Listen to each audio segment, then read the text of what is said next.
गीता 18 के श्लोक नंबर 62 में भगवान स्वयं कह रहे हैं कि अर्जुन उस परमेश्वर की शरण में जा जिसकी कृपा से परम शांति व शाश्वत स्थान अर्थात सतलोक को प्राप्त होगा।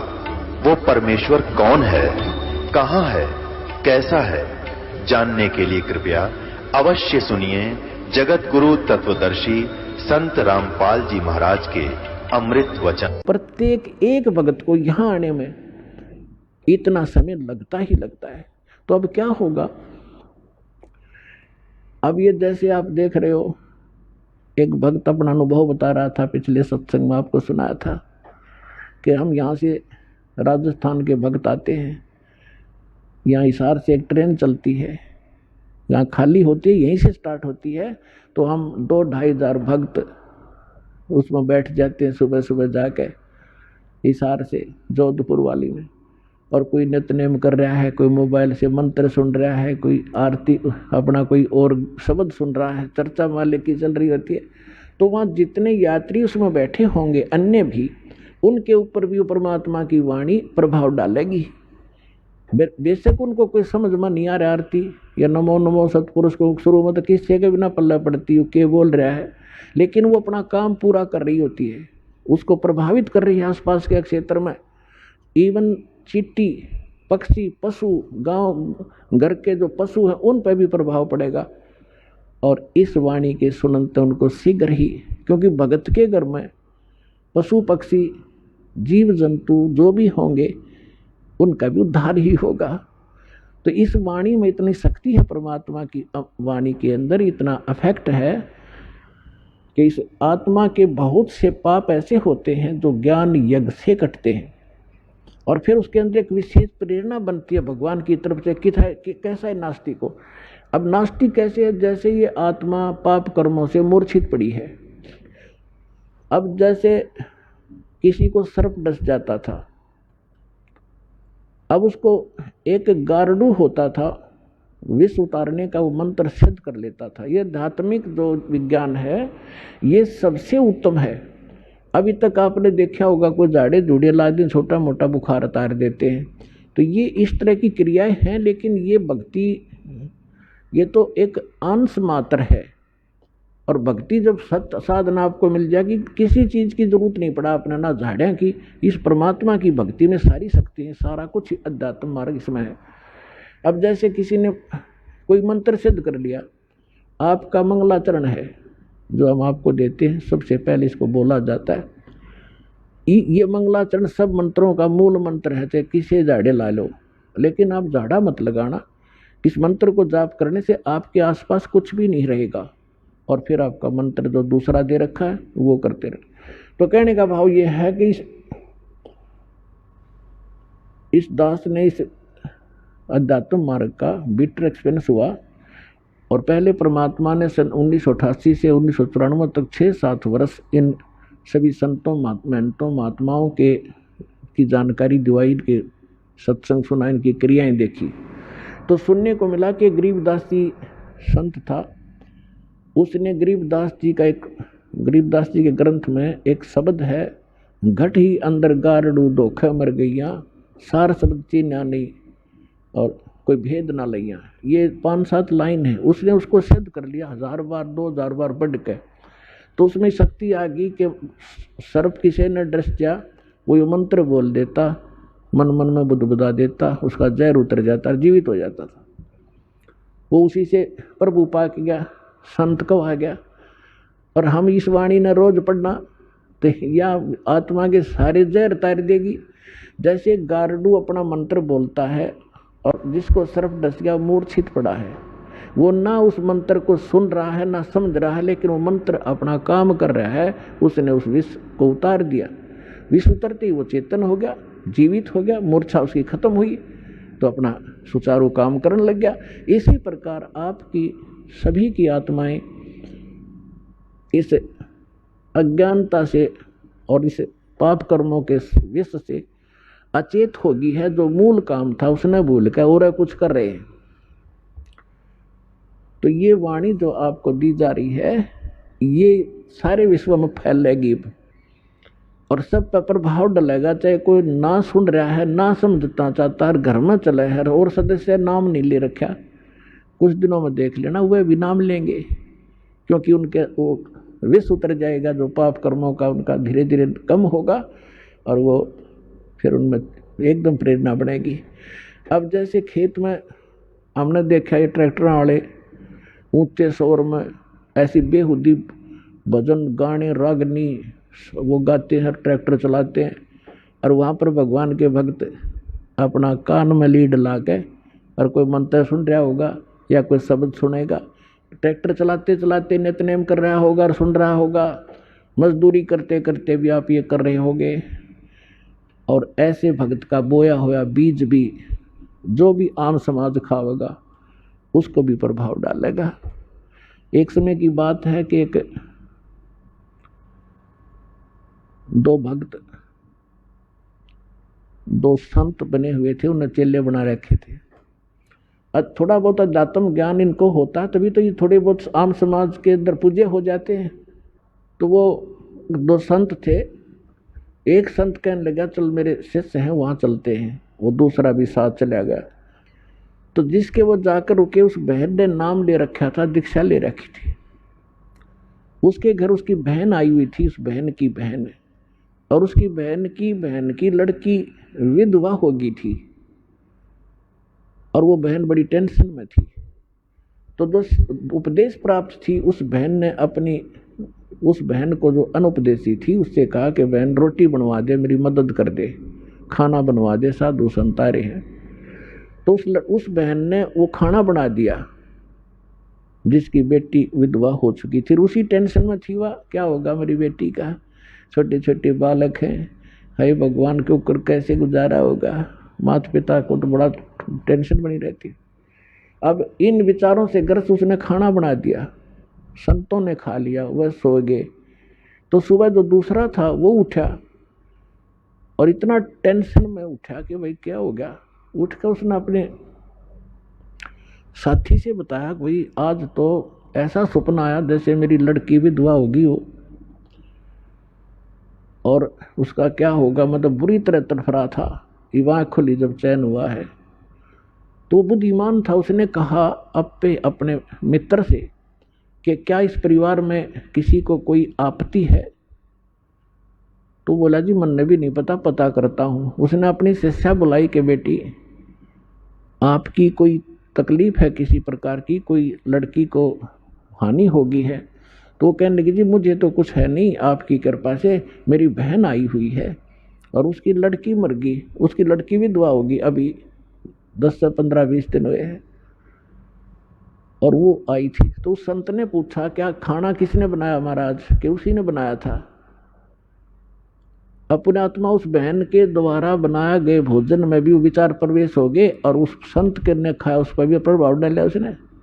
तो इसी प्रकार अब ये अच्छे वचन, अच्छे ज्ञान, अच्छी वाणी जो भी जिस जैसे कोई कहीं भी क्रिया कर रहा है तो उसी के अंदर प्रवेश करेगी। जैसे कोई सेठ है बैठा बैठा मंत्र कर रहा है और काम क्या वहाँ पर वाणी ला ले अपने भगवान की, दुकानदार है या कोई किस मजदूर है और कहीं भी जो कार्य करता है अपना, तो वहाँ क्या होगा कि उस सामान के ऊपर भी इसका प्रभाव पड़ेगा, जो और खरीद कर ले जाएंगे उन पर भी असर होगा।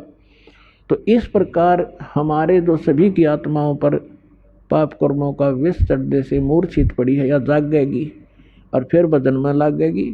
तो इस प्रकार इस परमात्मा का जो ये इंस्ट्रूमेंट बनवाने का जो उद्देश्य था, प्रयोजन, ये कोई ऐसे नहीं है। नहीं तो इसके अंदर सारी बकवास देखें, जब तक ये ज्ञान नहीं होता, कोई फिल्म देख रहा है, कोई और बकवास देख रहा है, कोई खेल देख रहा है, और अब ये ज्ञान होने के बाद कि ये बकवास छोड़ के इसमें भगवान देखो, परमात्मा का नाम सुनो, ज्ञान सुनेंगे, तो यही इंस्ट्रूमेंट जो दुरुपयोग करके हमारा जीवन नाश कर रहे थे ये हमारे जीवन को सफल करेंगे। तो परमेश्वर आपको क्या बताना चाहता है दास परमेश्वर के इस ज्ञान के माध्यम से, कि आप यहाँ जिस दिन से दीक्षित हो जाते हो आपका वो एक मानुष जन्म प्रारंभ होता है। उससे पहले आप मनुष्य शरीर अवश्य था, लेकिन कर्म मनुष्य के नहीं थे। सभी सद्ग्रंथ, सभी संत और खुद परमात्मा आकर बताते हैं कि परमात्मा इस मनुष्य जीवन की प्राप्ति आपको केवल परमात्मा प्राप्त करने के लिए और जरा और मरण के संकट से छुटवाने के लिए ही प्राप्त होता है। आपको ज्ञान संपूर्ण होता नहीं, और संसारिक लोगों से जो ट्रेनिंग आपको मिलती है उसमें दृढ़ हो ही जाते हो। कोठी बना ले बेटा, उस लड़के ने देख ले थोड़े से दिन हुए नौकरी लगा था और 2 कोठी बना ली, तो हमारे वो इंजेक्शन लग जाते हैं। हम फिर वही टारगेट लेकर आगे चलते हैं नौकरी में या कोई बिजनेस में, कोठी बनाऊं, प्लाट लूं, कार लूं बढ़िया सी, और 1 मिनट में मृत्यु हो जाती है और कोठी कार धरी धराई रह जाती है। कबीर साहब कहते हैं राम नाम कड़वा लगे, राम नाम कड़वा लगे, ये मीठे लगे दाम, दुविधा में दोनों गए, भाई माया मिली ना राम। पुण्यात्माओं, इस अध्यात्म मार्ग से जब आप परिचित हो जाओगे, आपको कोई किसी प्रकार की भी शंका, डाउट नहीं रहेगा। जैसे आपको ज्ञान वही होता है, प्रमाण वही होते हैं, उदाहरण वही होते हैं जो रह रहकर पूरे वर्ष सुनाए जाते हैं, और आपकी आत्मा को ये ज्ञान और ये प्रमाण कितनी बार सुने उतनी बार अच्छे लगते हैं, तो आप स्वस्थ हैं। और जिसको ये महसूस होता है कि ये सत्संग तो मैंने पिछली बार भी सुना था, ये बात सुनी थी, तो ये आपकी कमजोरी है, आपके कोई वीकनेस आत्मा में आ चुकी है। जैसे एक स्वस्थ व्यक्ति होता है, वो सुबह खाना खाता है, रोटी वही होती है, थोड़ी बहुत दाल सब्जी में बेशक फर्क हो जाए, अंतर हो जाए, और सुबह खाना खाया और शाम को वही रोटी फिर रखी है और आपको रुचि नहीं बन पा रही है, तो आप अस्वस्थ हो गए हो। और यदि आपको वही रोटियां फिर उसी तरह रुचिकर लग रही हैं, तो आप स्वस्थ हैं। और दिन में 3-3 बार खाते हो, रुचिकार लगती हैं, तो आप स्वस्थ हैं। इसी प्रकार अब ये ज्ञान वही है, और जितनी बार सुने और जितनी बार ये आपको उतनी ही बार आपको ये अच्छा लगना चाहिए, तो आप स्वस्थ हैं। अन्यथा आपको फिर कोई पाप कर्म ने घेर लिया। अब जैसे रोगी व्यक्ति है और वो भोजन प्रतिदिन खाता है 2-2, 3-3 बार, और जब वो रोगी व्यक्ति हो जाता है वो, तो उसको एक समय भी एक ग्रास भी खाने की रुचि नहीं रहती। कारण क्या हुआ कि उस रोग ने उसके शरीर की व्यवस्था खराब कर दी। जो मीठी वस्तु थी, खाने योग्य पदार्थ थे, वो भी कड़वे लगने लगे। उसका तरीका क्या है? उसका तरीका ये है कि कड़वी, जैसे किसी को मलेरिया हो गया और उसने वो कड़वी कुनीन रोटियां तो भी कड़वी वो खानी पड़ेंगी, ना चाहते भी खानी पड़ेंगी, चाहे वो रुचि कर लगे चाहे ना लगे। उनके खाने से फिर धीरे धीरे बुखार ठीक होगा, जबर ठीक होगा, तो वह रुचि भूख बढ़ेगी और फिर स्वादिष्ट स्वस्थ होते फिर स्वादिष्ट हो जाएंगे। तो इसी स्वादिष्ट लगा करेंगे। इसी प्रकार ये सत्संग के अंदर ये दोनों डोज हैं। इसमें आत्मा का आहार भी है और ये ट्रीटमेंट, ये उपचार भी साथ होता है। जैसे कोई भक्त सत्संग सुन रहा है और ये मन में आता है कि तो पहले भी सुना था, तो बेशक आप ना चाहते हुए भी उठकर नहीं जाना चाहिए, उसको बार बार सुनना चाहिए। थोड़ी सी देर में आप देखोगे ओहो ये तो ठीक सी लगन लाएगी, तो उस ये कुनीन का काम भी करेंगी। ना चाहते हुए भगवान की महिमा को सुनते ही रहना चाहिए और ना चाहते हुए भक्ति जैसे मंत्र करने लगते हो, रुचि सी ना बनती, ना बनन दे, एक मिनट जाओ करडे से होकर मन भागन दे, दूर थोड़ी देर भागेगा फिर आप पे सेट होगा। इसी प्रकार परमात्मा कहते हैं कबीर हरि के नाम को खज बजो चाहे खज, उल्टा सुल्टा ओ गही खेत पड़ा जो बीज। अब परमात्मा के नाम में लग जाओ, चाहे हज यानी अपनी रुचि से या खज के माथा सा ठनकते हुए भी शुरू कर दो। और कहते हैं जैसे खेत में बीज पड़ गया, उल्टा पड़ोते सुल्टा उगेगा। तो इस प्रकार आपने इस ज्ञान को सुनना चाहिए।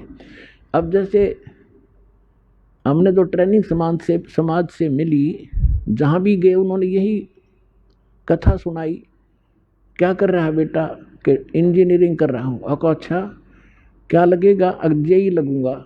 कोई कहे मैं एसटीओ लगूंगा। अच्छा हमारे गांव में एक लड़का था भाई फलाने का जेई लगा था, उसने एक कोठी वहाँ बना ली और एक प्लॉट खरीद लिया और उसने न्यू कर लिया।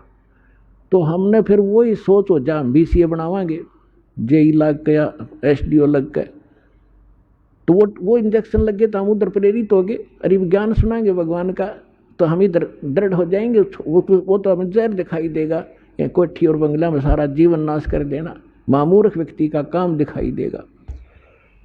तो इसी प्रकार सत्संग में आने से, इस ज्ञान को बार बार सुनने से आपको दृढ़ता आएगी। कबीर साहब कहते हैं देखो हम यहाँ माया मांगने आते हैं, परमात्मा कहते हैं ये तो मैं रूंगे में दूंगा आपको फ्री में, ये तो आपको फ्री ऑफ कॉस्ट दूंगा, ये तो हमारा सौदा भी नहीं है, ये तो वैसे दूंगा आपको। अब रूंगे की परिभाषा बताऊं थोड़ी सी क्या होती है। पहले हमारे गांव में, सभी गांव में ग्रामीण में ऐसा था, पैसे वैसे होते नहीं थे, ऐसे ही जैसे कोई सब्जी बेचने आया या कोई और सामान प्याज बेचने आया या कोई और सामान लेके आता, तो हमारी दादी जी क्या करती थी, गेहूं का बेला भर ले जाती और उसको पूछती भाई ये कैसे देगा टिंडे तू। वो कहता जी गेहूं के 2 बार दूंगा, बोला तोल दे। और जब तो सौदा तो कर लिया गेहूं का, 2 बार तुलवा लिए, 1 किलो के 2 किलो ले लिए, किलो गेहूं के बराबर। फिर यूँ क्या करती भाई रूंगा और दे, रूंगा माने बिना बगैर सौदे में अलग आइटम, वो एक आधा टिंडा ठाका और घेर देता, ले दाई रूंगा ना भाई थोड़ा और देख दो, वो देख दो और घेर देता, बुढ़िया राजी हो जाती। तो ये रूंगा माने फ्री ऑफ, वो तो फालतू का। तो जो असली सौदा हम आपको यहाँ देंगे करेंगे, वो जन्म और मरण के इस दीर्घ रोग का नाश करेंगे। और जो आप यहाँ मांगने आते हैं तो रूंगे में देंगे आपको, अगले हो जा राजी। जो संसारिक संपत्ति जो आपको आवश्यक होगी और आपके कष्ट जो आपके ऊपर संकट आ रहे हैं तो रूंगे में ठीक करेंगे कबीर भगवान हमारे। और असली दुख तो आपका, असली सौदा तो ये है जो आपका जन्म मरण का रोग काटेंगे, जो पृथ्वी पर इस ब्रह्मांड में कोई नहीं कर सकता इस काम को। 2 सतलोक आश्रम बरवाला जिला हिसार हरियाणा में आपको आज उपलब्ध है।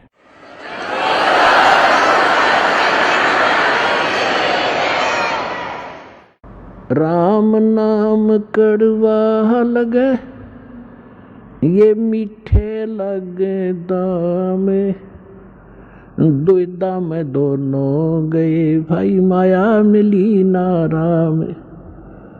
अब इन्हीं इंजेक्शनों से प्रभावित व्यक्ति, एक बार ये दास मेरे पूज्य गुरुदेव जी के सतलोक गमन के उपरांत उनके आदेशानुसार दीक्षा नाम सत्संग करने लगा।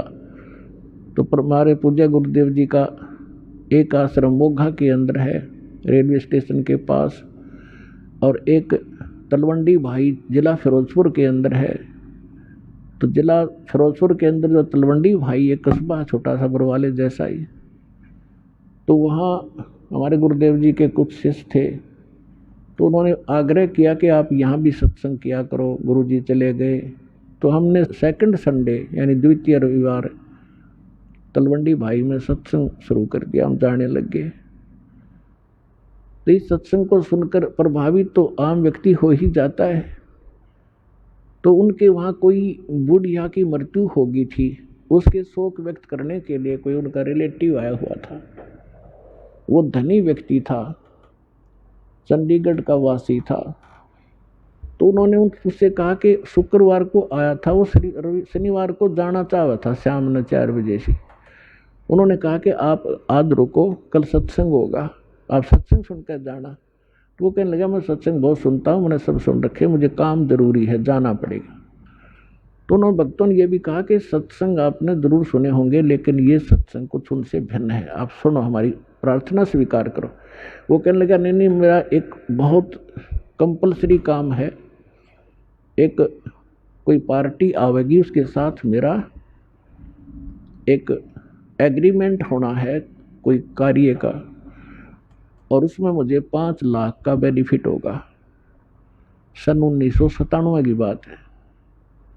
उस समय के 5 लाख आज के तो मेरे ख्याल में 50 लाख होंगे। तो उन्होंने फिर प्रार्थना की कि कोई बात नहीं, कब आएंगे, किस टाइम आएंगे? कहना कल वो 1 बजे आएंगे।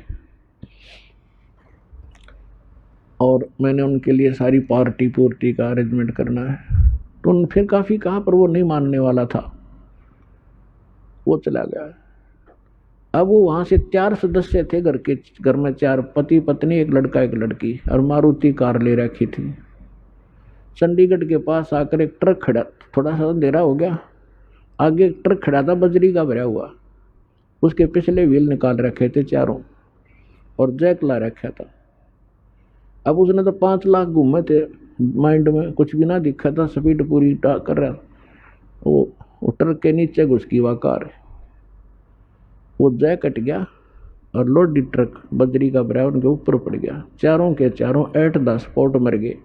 अब चाट ले उस 5 लाख के बेनिफिट ने, सिर पर धर ले और कोठी गई, और पता नहीं कहाँ भूत बने अंडेगा। तो पुण्यात्माओं, परमात्मा के इस ज्ञान को आधार बनाओ। ये बातें कहने सुनो की नहीं, ये कर पाड़ने की हैं। राम नाम कड़वा लागे, ये मीठे लगे दामे, दुविधा में दोनों गए, भाई माया मिली ना राम। अब्राहिम सुल्तान अधम एक संपन्न सम्राट था, सारी सुविधाएं थी उसके पास। 18 लाख घोड़े थे, 18 लाख। हमारे गांव में पुराने समय में यदि किसी, आजकल तो इन कारों की महिमा है, जिसका कार है वो साहूकार माना जाता है। उस समय जिसके घर पर घोड़ा या घोड़ी होती उसको सेठ माना करते, बड़ा चौधरी आदमी है, घोड़ा रखा है। एक घोड़े से बेईमा बन जाती थी, और उसके 18 लाख घोड़े थे, और संपत्ति कितनी होगी। और वो उसमें इतना मस्त था, परमात्मा ने उस दलदल से उस आत्मा को निकालना पड़ा। अब थोड़ी सी कथा सुनाते हैं अब्राहिम सुल्तान अदम की। एक अब्राहिम सुल्तान अदम नाम के मुसलमान बादशाह थे इराक के अंदर। एक बलख नाम का उसकी राजधानी थी, शहर था, और ये बहुत संपन्न राजा था। ये पिछले जन्मों का परमात्मा का प्यारी आत्मा थी। कबीर साहब कहते, जो जन मेरी शरण है ताका हूँ मैं दास, और गेल गेल लाग्या फिरूं हूँ जब तक धरती आकाश। कितने दयालु मालिक परमात्मा की आप कभी ना कभी शरण में अवश्य रहे हो पुण्यात्माओं। ना सतलोक आश्रम वाला में आप नहीं आ सकते। परमात्मा ला रहे हैं आपको, 100 कारण बना के, भटक तो वो रहे हैं आपके लिए। किसी अपनी प्यारी आत्मा को भेजते हैं, कोई संदेश देते हैं, कोई पंपलेट के माध्यम से आकर्षित होता है, कोई पुस्तक से, कोई टीवी देख करके खिंचा आ रहा है। तो ये सारा साधन ये परमात्मा आपके लिए करवा रहे हैं। आप कभी ना, आप वही 64 लाख में से हो जो सबसे पहले ही आएंगे। उसके बाद पूरा विश्व को उसी तरीके से जैसे सर्प का विष उतारने वाला गारुड़ मंत्र बोल बोल कर सचेत करता है, तो बाकी समाज को इस ज्ञान से, भक्ति से, इस परमात्मा की वाणी से, भक्तों के माध्यम से गांव गांव में, नगर नगर में ये मंत्र बोल बोल कर वो विष उतारेंगे। फिर वो जागेंगे बाद में। पहले 64 लाख आएंगे जो काशी में रह गए थे, भगवान के संपर्क में आए थे। तो परमात्मा कहती, एक बार जो मेरी शरण में आ गया उसके साथ रहूंगा सदा। तो कितने दयालु थे। जो आज से 600 वर्ष पहले भगवान नहीं आते या भक्ति में खत्म हो जाती, उस समय परमात्मा ने इसी लीला की और ऐसे चमत्कार किए। आज तक भक्तों के अंदर वो चर्चा का विषय है, भगवान ये कर देता है, तो वो क्या करते यही भगवान। और फिर पुत सिर फिरे जैसे कमाल, जैसे परमात्मा ने मुर्दा जीवित किया। लंबी कथाएं हैं ये बहुत गनी, लेकिन धीरे धीरे आपको सुनाया करेंगे। अभी तक तो आपको इन सदग्रंथों से, वेदों से ये मलाई निकाल कर आपके सामने रखी है। फिर ये कथाएं सुनाया करेंगे। तो दास, यदि ये कथा मैं पहले सुनाता, जब तक ये वेद सदग्रंथ और सब शास्त्रों से निर्णय नहीं निकालता था, किससे कहना जचा कबीर इज गॉड। और अब इस ज्ञान के माध्यम से प्रत्येक आदमी ये मान रहा है भक्त कि कबीर इज गॉड और कंप्लीट गॉड। तो परमात्मा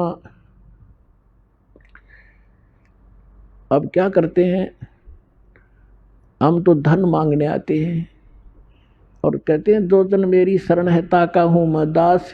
अब दास देख लो किसा होया करे। दास किसे कहते हैं, दास की परिभाषा सुनाता हूं।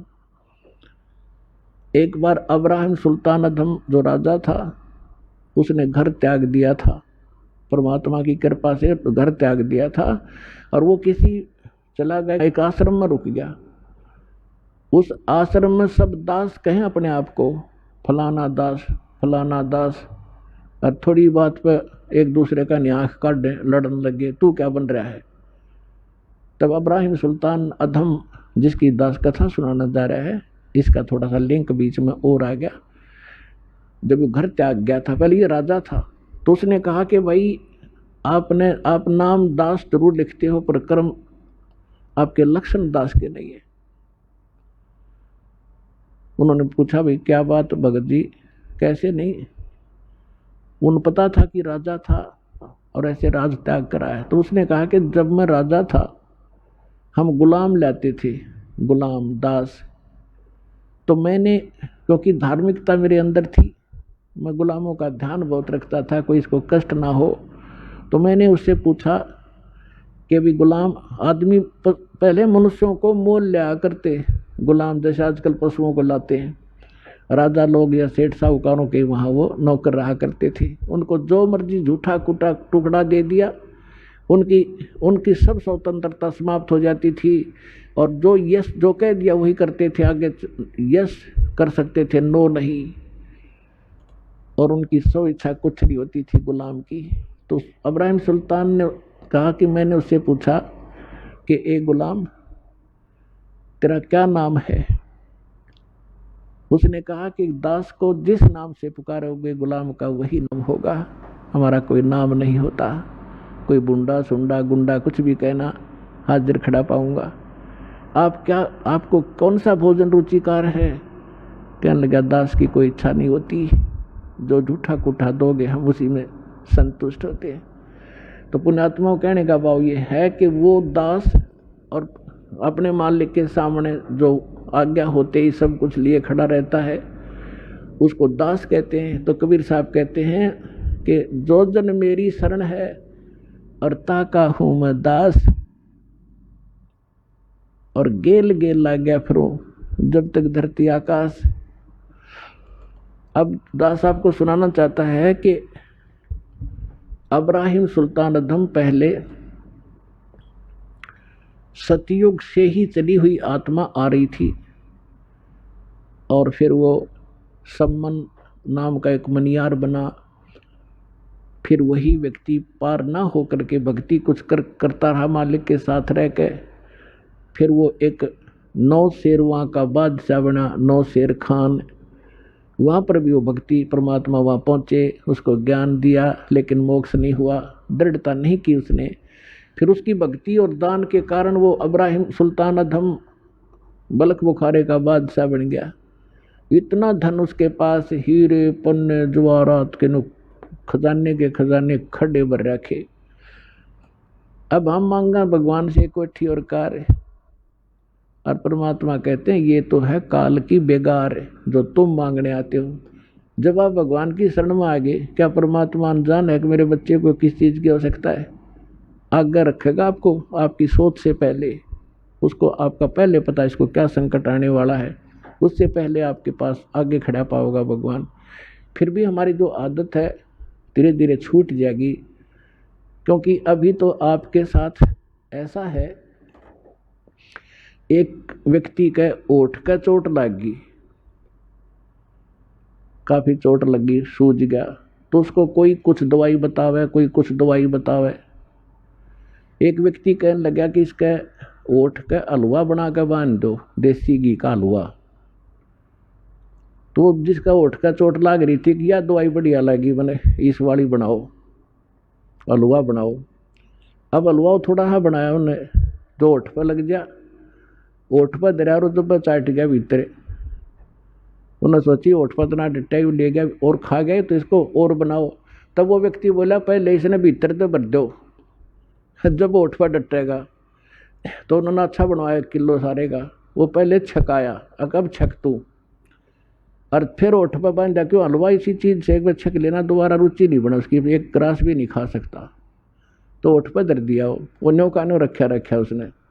तो आज आप का होठ का चोट लाग रही है और आप यहाँ जो मांगन आते हो ना, परमात्मा पहले आपने उनसे भरेगा, अंदर से भरेगा, आपकी सारी फुलफिल पूरी करेगा जो भी रिक्वायरमेंट होगी, और फिर आप होठ पर डटने दोगे।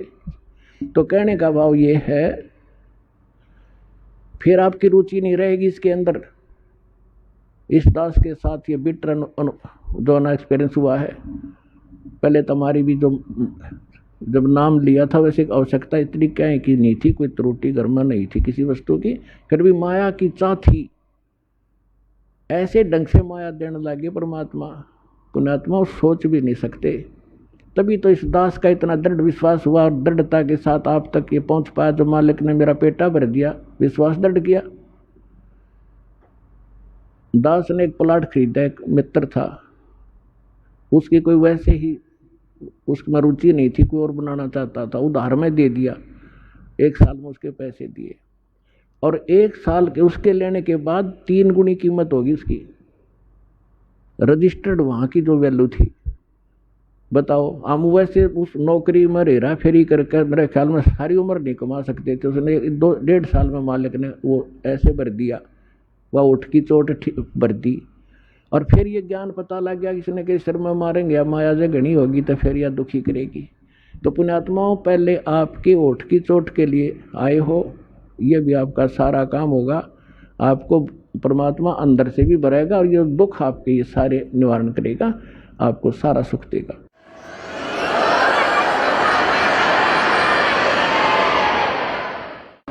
और फिर आपको ये माया विष दिखाई देगी, रुचि नहीं रहेगी आपकी इस ज्ञान के होने के बाद।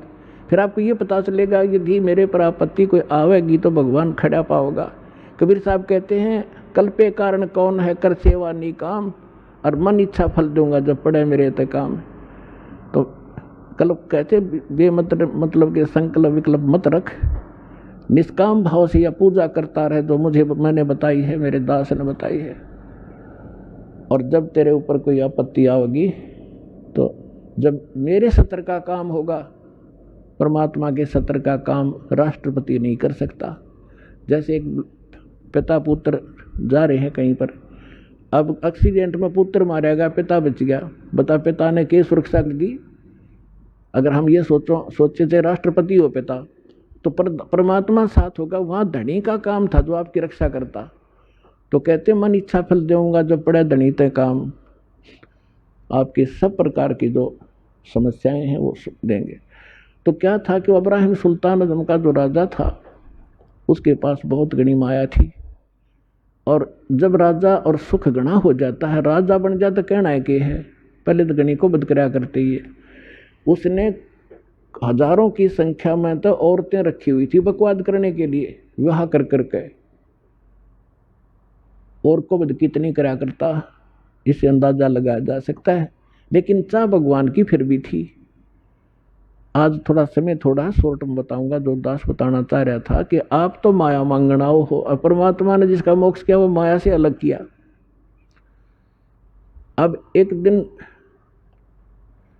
किसी संत ने उस इब्राहिम सुल्तान आजम के साथ धोखा कर दिया। एक अंगूठी नकली दे दी, असली छुपा ली। फिर उसका पता लग गया तो इब्राहिम सुल्तान आजम को संतों से नफरत होगी और जितने भी आसपास के साधु संत से जेल में डलवा दिए और चक्की पीसने का काम ड्यूटी सजा दिया करते थे।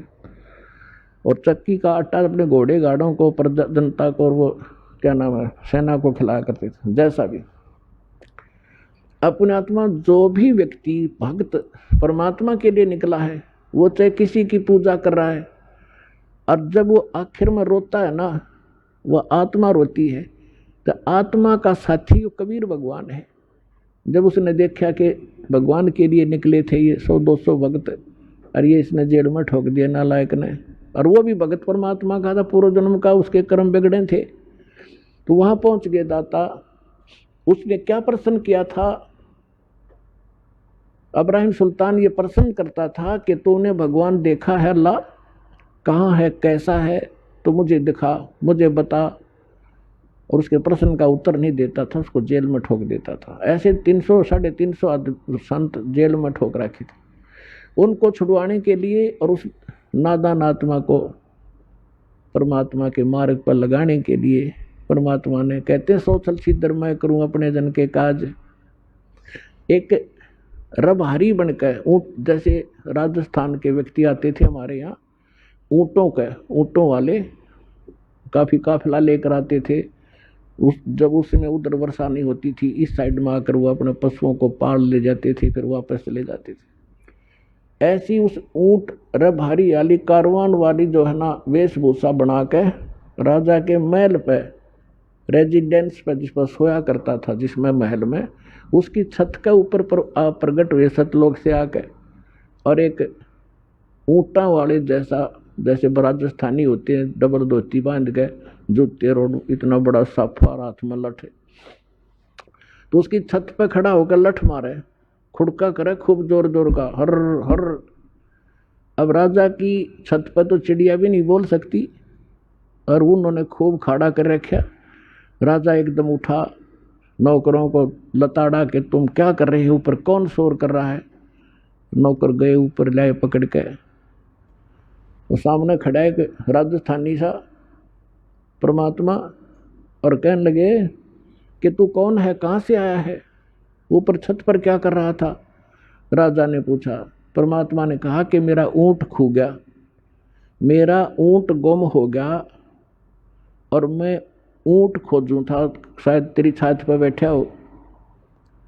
तो राजा हंसा उसकी मूर्खता पे, कहने लगा, अरे मूर्ख, ऊँट कभी छत पर जा सकता है? तेरी अकल मारेगी, ऊँट मिलेगा कहीं जंगल में, खोज वहां जा करके। तो परमात्मा ने कहा कि जिस प्रकार ऊँट छत पर नहीं मिल सकता, क्वाइट इम्पॉसिबल, इसी प्रकार जिस प्रकार तू बकवाद कर रहा है, ऐसे अल्लाह प्राप्त नहीं हो सकता। और न्यू कह के अंतर्ध्यान हो गए उसी समय। अब सामने बात कर रहे आदमी ना दिखे, कलेजा तुम्हें फट जाए, आधा तो आदमी का कलेजा हिल जाए, वो बेहोश हो गया राजा। उधर से परमात्मा, वो तो राजा को लागे उपचार में करन, वहां पहुंच गया जहां वो चक्की पीस रहे थे, जेल में। कौन? उसके भक्त। परमात्मा, देखो पुण्यात्माओं, अब आपको ज्ञान होगा ना। पहले हमने जो सुख होता, हम सोचा करते कृष्ण जी ने कर दिया, हनुमान जी ने कर दिया, करने वाले का था। कहते हैं, जगत का पेखना पेख्या, धनी का नाम ना लेखा। गीता अध्याय नंबर 15 के श्लोक नंबर 16 और 17 में 3 पुरुष बताए हैं, एक सर पुरुष, एक अक्षर पुरुष। लेकिन इनसे हटकर जो उत्तम पुरुष है, वो तीनों लोकों में प्रवेश करके सबका धारण पोषण करता है, यानी सबके दुख सुख वही निमेटता है। वो अव्यय ईश्वर है, वो परमात्मा, परम अक्षर ब्रह्म सत्य पुरुष कबीर साहब है। तो वहां जा करके उन सिपाहियों से कहा कि भाई हौलदारो, मैं भी आ गया और तुम्हारे राजा ने जेल कर दी मेरी, मैं भी साधु हूँ, साधु वेशभूषा बना ली वहां जाके। तो सिपाही बोले, ठीक है भाई, एक चक्की तू लग जा, पीछे हट बैठ। तो थोड़ी देर में क्या किया परमात्मा ने कि भाई देखो, एक काम करेंगे हम कैदी, चाहे तो हमसे चक्की पिसवा लो और चाहे इसमें कनक डलवा लो, एक काम तुम करोगे, काम करेंगे। अब सिपाहियों ने सोचा, जो अच्छा क्रांतिकारी आया, इस नांदे सारे स्ट्राइक करवा दी। तो को दुख हुआ कि इसको सीधा करेंगे। अब कहने लगे, हम कणक डालेंगे चक्की में और तुम पीसो। उन्होंने सोचा, पहले दिन को 2-3 घंटे में छोड़ देते थे, आज शाम तक रगड़ेंगे। अब परमात्मा वो बैठ के, ठीक है भाई तुम आ जाओ, एक के खड़े हो जाओ चक्की के साथ साथ। कहने लगे, हम आप डालते रहेंगे घूम फिर के, तुम शुरू करो। परमात्मा बोले, खड़े हो जाओ। वे सारे खड़े हो गए और आंखें बंद कर लो। वो महात्मा खड़े हो गए, आंखें बंद कर ली। परमात्मा के हाथ में एक डंडी थी, छोटी सी सोटी। उसने अपने हिस्से वाली चक्की के किले के हैंडल के ऐसे लगा दिया कि चलो स्टार्ट करो सारी। वो एक 360 चक्की बताओ अपने आप घूमने लाएगी ना, फुल स्पीड से, बिजली की भी ना चला, इतनी तेज। और परमात्मा बोले ले औलदारो इसमें डालो आटा पीस लो, गेहूँ डालो और पीस लो, हम चले। तो उन्होंने कहा कि आंखें बंद करो, उन्होंने सारे आँख बंद कर ली। परमात्मा ने कहा आंखें खोलो। राजा के उस स्थान से लगभग 1 किलोमीटर दूर जंगल में सारे खड़े पाए और कहने लगे भाग जाओ यहाँ से, इस नालायक के राज में फिर मत आ जाना। अब वो चक्की अपने आप चल रही है, सारे सैनिक वो कैदी बाज गए। अब सैनिका ने सोची अब तुम मर गए भाई, जो राजा तुमने गड़ेगा, जो क्या तुमने भगा दिए जान बुझ गए। भागे गए, 1-2 के राजा से हो गया से हो गया। अब परमात्मा ने वो चक्की चालू राखी, कदे राजा ने दुखी करे, तुमने जान के निकाल दिए। तब राजा को पता चला, राजा देखने आया कि चक्की अपने आप चल रही है। उन चक्की जब बंद हुई, जब राजा ने देख ली, इतने दयालु हैं ये, किसी पर दुख नहीं आने देते कि सैनिकों तंग करेगा, नालायक आदमी अपने कर्म बिगाड़ेगा।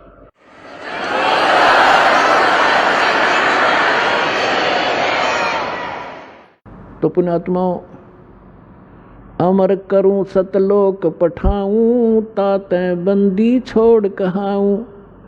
ये काफ़ी लंबी कथा, समय थोड़ा रह गया, फिर बताएंगे कभी। कहने का भाव ये है कि परमात्मा ने उसको लास्ट में ऐसा विवश कर दिया कि उसने जहर दिखाई देने लगी। अब माया जिसके ऊपर बैठ के वो खुशी मना रहा था, और एक दिन वो घर त्याग के चला गया। तो परमात्मा रास्ते में फिर मिले उसको कि बेटा घर त्यागना तो भगवान नहीं मिलेगा, आपने आत्मा से इस माया को त्यागना पड़ेगा, इसके विकार, इसके हानि से परिचित हो जा तू, और जा फिर वापस राज कर सकता, ये मंत्र ले ले। तो बोला नहीं, आपकी सिरोधारी आपकी आ गया, लेकिन मालिक अब वो अच्छा नहीं लगता मुझे, आपके ज्ञान से मैं परिचित हो गया, असंख्य जन्म हो गया हमने धक्के खात्या ने, इसका पीछा छुड़वा दो जाता। तो पुण्यात्माओं, एक दिन आपको कि ऐसी स्थिति हो जाएगी, आपने यू हलवा कति अच्छा नहीं लगेगा, और आप अपने आप स्थिर हो जाओगे, आपकी आत्मा, और केवल परमात्मा के अतिरिक्त लास्ट में आपने कुछ नहीं दिखेगा, और यही मोक्ष का कारण है। तो आपको सभी मोक्ष होगा। कहते समझा है तो सर दर पाओ, भौर नहीं रे ऐसा था। बोलो सतगुरुदेव।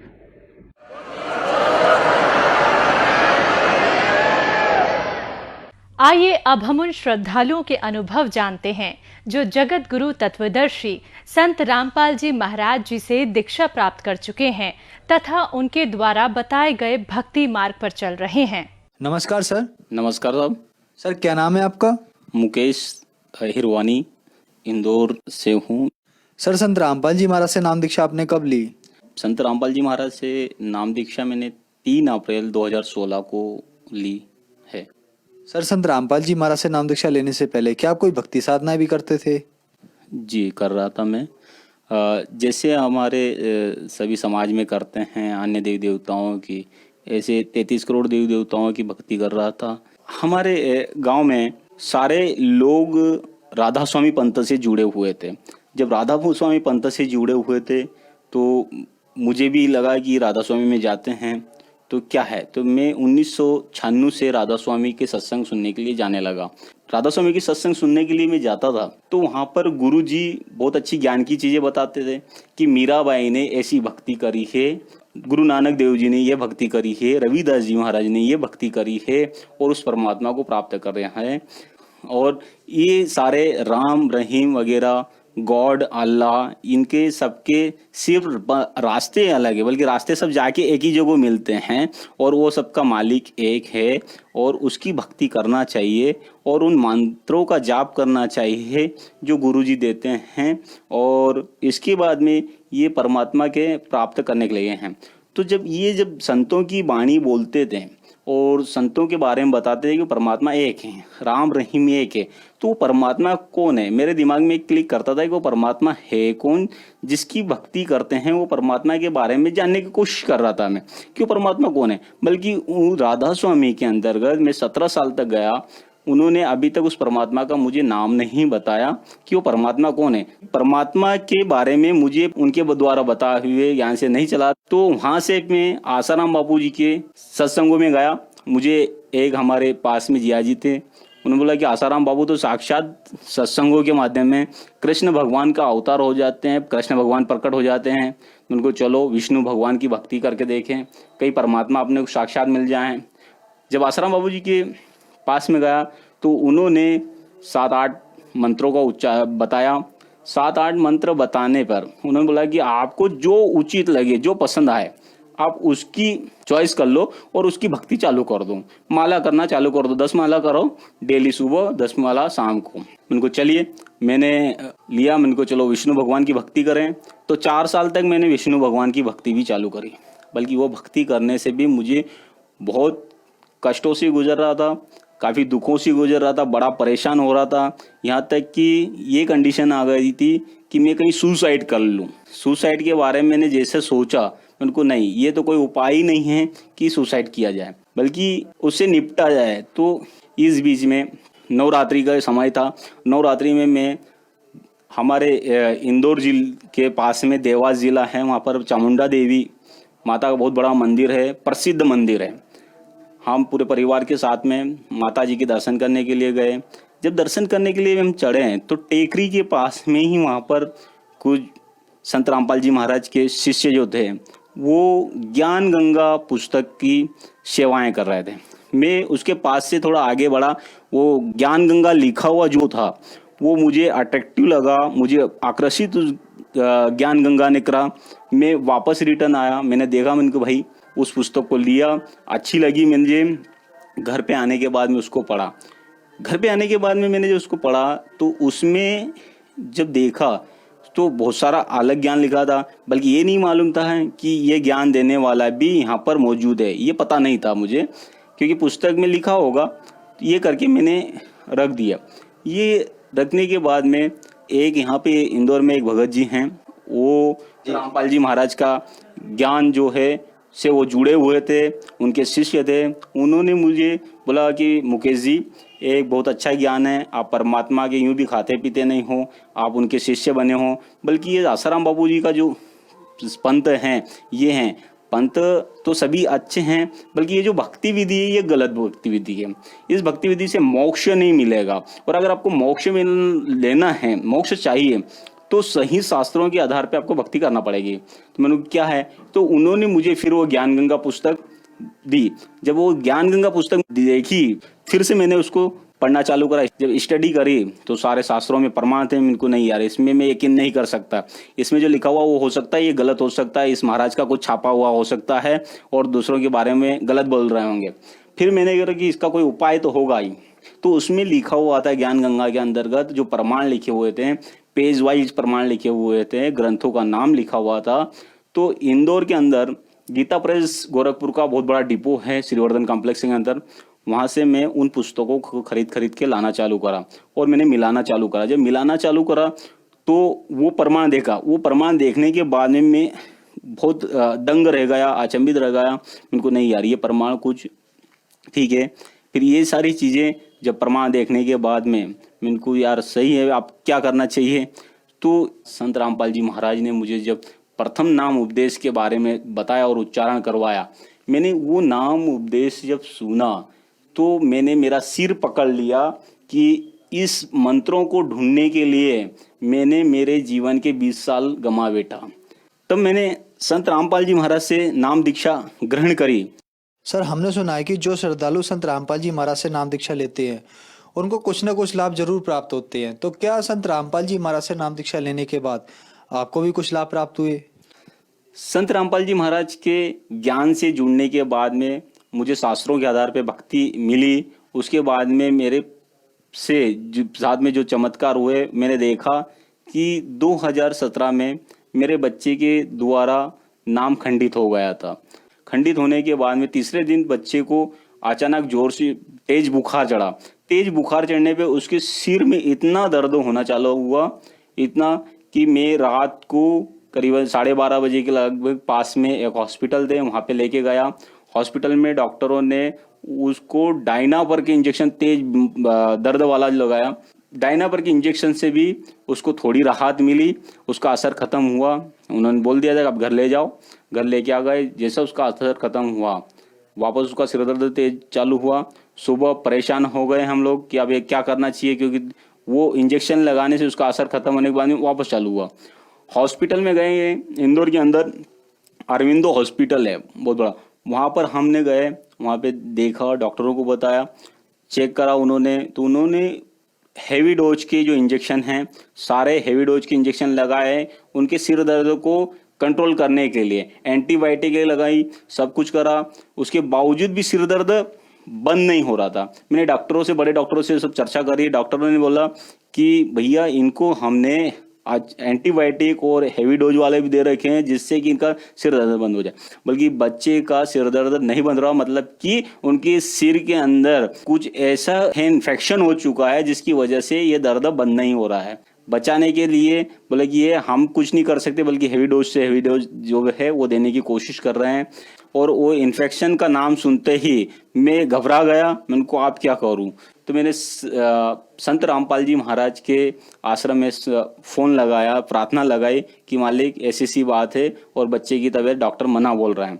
जब मैंने ये प्रार्थना लगाई तो उन्होंने बोला कि संत रामपाल जी महाराज दया करेंगे, आप भक्ति करते रहो, मंत्रों को उच्चारण करते रहो।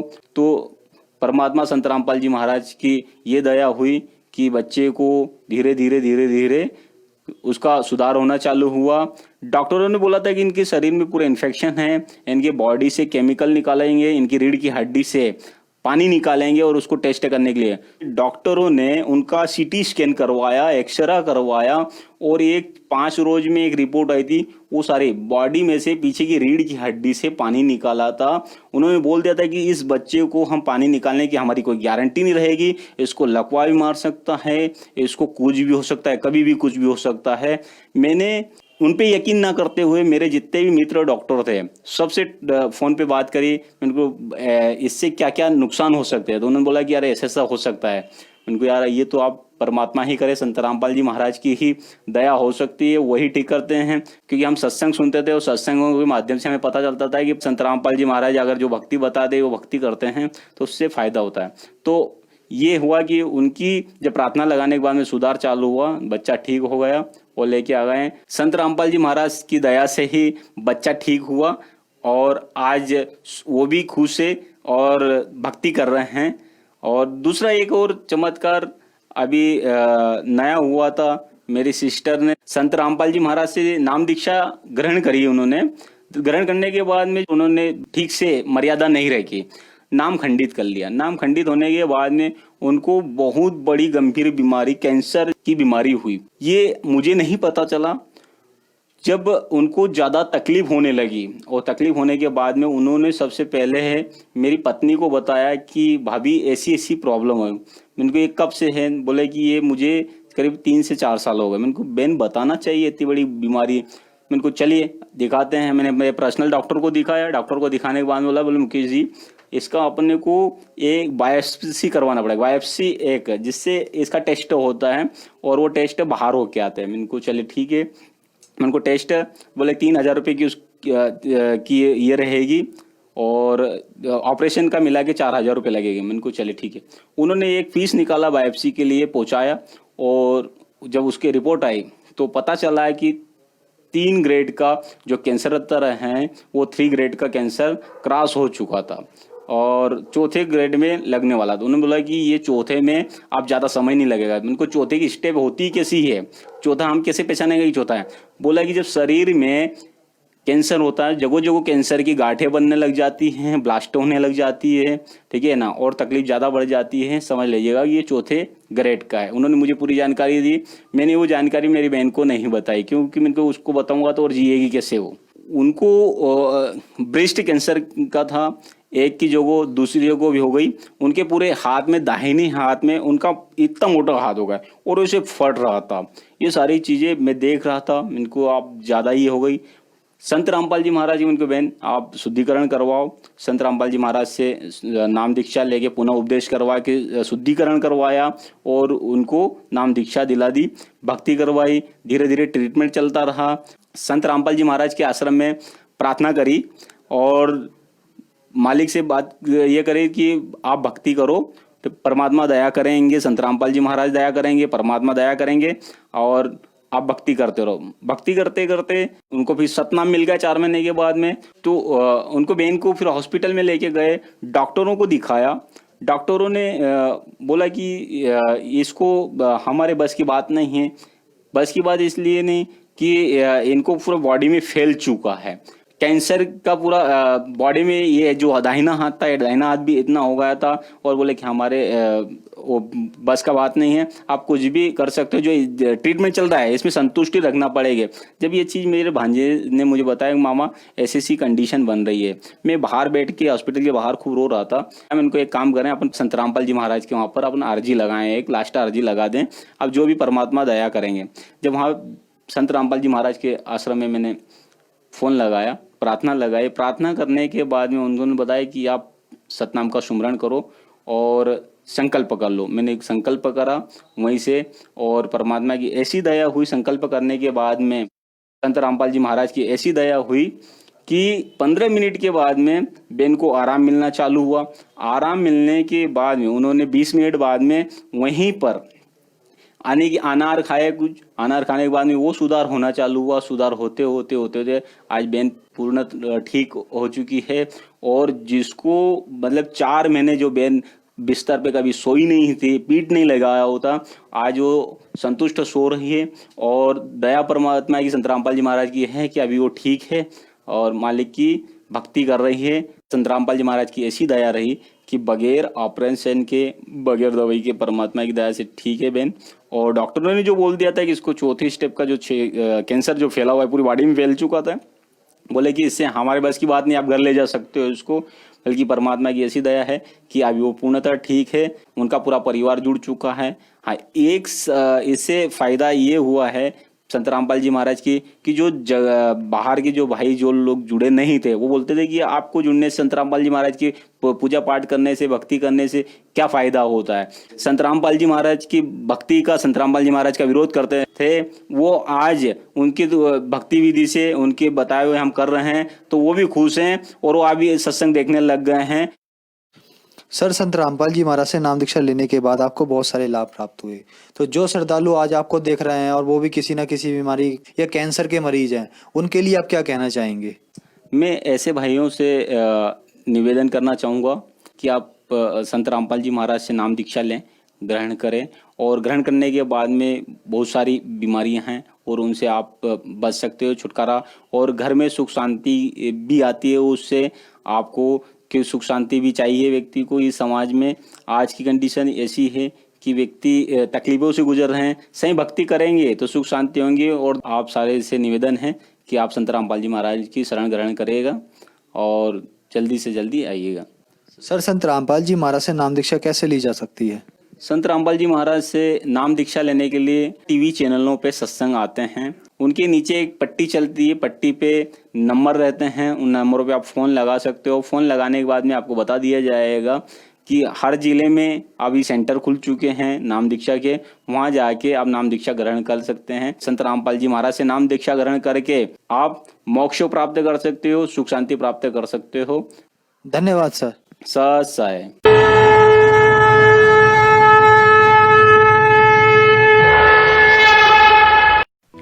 आप सुन रहे थे जगत गुरु तत्वदर्शी संत रामपाल जी महाराज के मंगल प्रवचन।